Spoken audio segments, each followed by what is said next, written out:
In this video, we're going to talk about the difference between karmic men and divine men.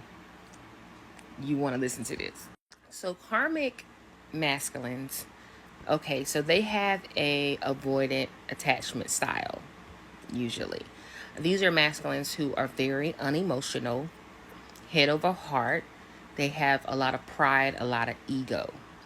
They were developed this way because in their childhood, when it came to them expressing their needs, they were emotionally emasculated. So a lot of them were shut down as a child. They really didn't speak their truth growing up. Men are taught to, basically shut up. They don't cry. They don't do none of that. But men are very emotional, just as women are. Many karmic masculines grew up in poverty or just where it has been very difficult for them to meet basic needs in their life. And, they cling to their mothers.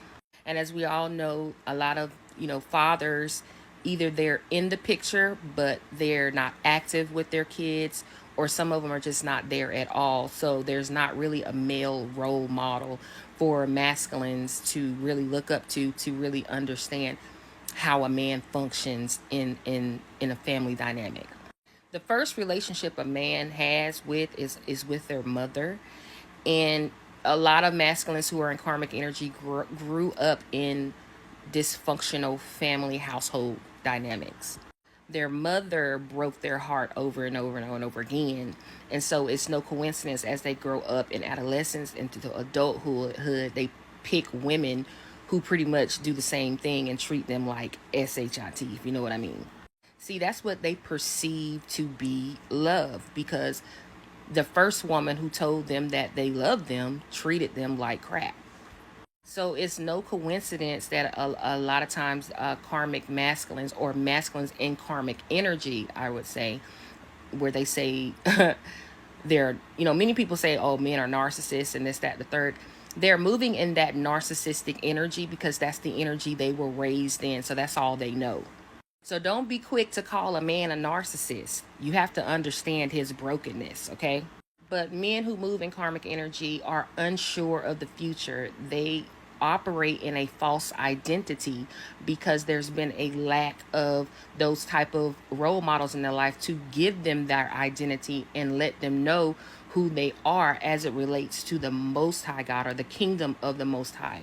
So the agenda that's always pushed on them is, being that provider, getting money. And then you have other karmic feminines who really only pick men for what they can do for them, how they can provide for them financially. If they ain't got the money, then they don't get the girl. And so men grow up, they end up having a love for just making money more so than just being in love.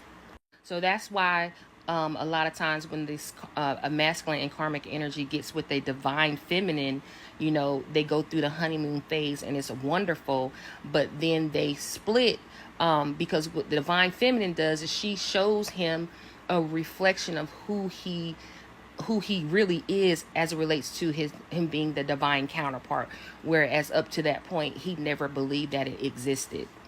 So she shows him true love, and it confuses the mess out of him.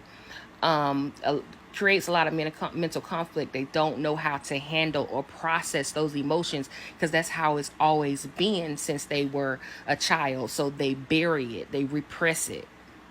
Hence, they repress you. So they leave you. They continue to go through the motions. They collaborate with people who envy them, who jealous of them, because they're all, most people want to, they're focused on the 3D. They're focused on what they can see in the earth realm. So masculines and karmic energy go through a lot of bullshit in the earth realm with people, places, and things because they have not yet figured themselves out. They don't use their emotions, they use logic. So that's why it seems like they can just so easily block you and move on with their life. They go through the motions, but you have their heart, divine feminine. And when they come to that realization, that's why they always spin the block.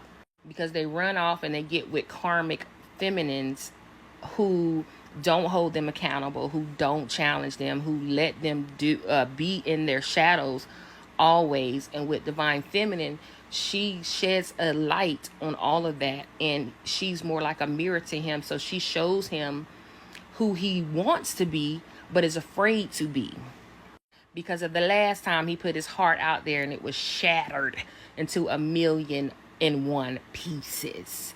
And a man will fight this and resist having to use their heart. This is the reason why they settle for being a player, and they'll have many different women on the side that they, have backup plans with, just in case the one they went don't work out. So basically, a man in karmic energy continues to seek outward for their purpose, for, opportunity. And so a man in divine energy is completely different. A divine counterpart, a divine masculine, goes within. A divine masculine is very independent, not codependent, have been through some of the same struggles as a masculine in karmic energy, but they chose to transmute it. They chose who they wanted to be, that they did not want to be a narcissist or have narcissistic tendencies. They didn't want to create an environment, a family dynamic within that same dysfunction. Most divine masculines end up with karmic women because it's intentional to teach that masculine who he truly is, that this is not what you prefer. Divine masculine are emotionally intelligent. They know how to process their emotions. They know how to communicate effectively. They can show up for you because they show up for themselves every day. They are humbled, and they've been humbled through life, and they still lead with their heart. And no matter what they've gone through, they still have faith in true love. Divine masculines are rare because men are visual. So by nature, they are very lustful. They go after things they can see and touch. But when it comes to divine masculine, or being a divine masculine, they have to have courage to believe something they have not seen. And that is a challenge for them to make that decision to move forward in life, not really knowing the blueprint. Divine masculine, their mentality is just different. They realize that they are the flex. They're not going out looking for it. They show up. That's when the party starts, because they know who they are and they walk in that confidence. They are givers. They give life. They speak life, into you. They're great manifestors. They block out negativity, and they know the difference between who's for them and who's not for them.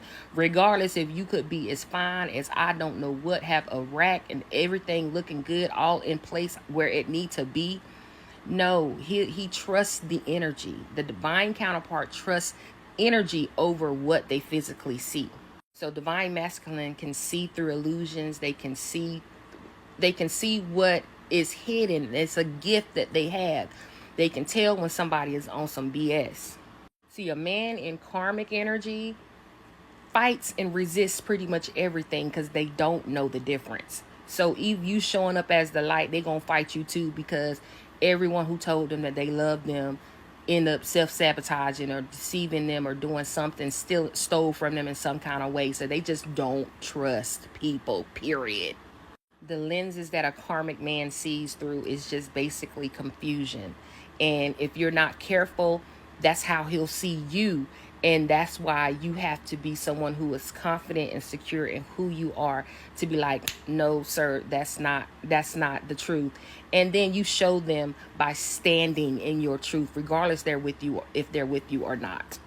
They need to explore the world. They need those karmic lessons so that their spirit can be developed. So their spirit is greater than their fleshly carnal man. So I hope that helps.